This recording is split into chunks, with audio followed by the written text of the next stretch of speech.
శ్రీ విశ్వవాసునామ సంవత్సర శుభాకాంక్షలు. అందరికీ ఉగాది శుభాకాంక్షలు అండి. ఈరోజు ఉగాది పచ్చడి టేస్ట్గా స్పూన్తో తినేస్తూ ఉన్నాను. ఇది ఎలా చేసేయాలో మన వీడియోలోకి వెళ్ళి చూసేద్దాం. మేమైతే పచ్చడి అంటే గట్టిగా చేస్తామండి, వాటర్లా చేయము.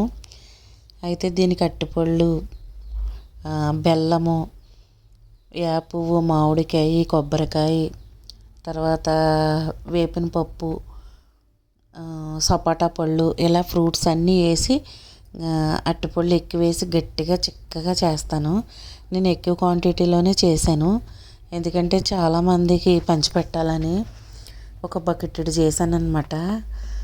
అయితే చుట్టాలందరికీ, చాలామందికి, తెలిసిన వాళ్ళకి అందరికీ పంచిపెట్టాను. టేస్ట్ అయితే సూపర్గా వచ్చింది. చిక్కగా వేపు పచ్చడి అనేది చాలా టేస్టీగా వచ్చింది, చాలా బాగుంది. మీకు అందరికీ మరొకసారి ఉగాది శుభాకాంక్షలు.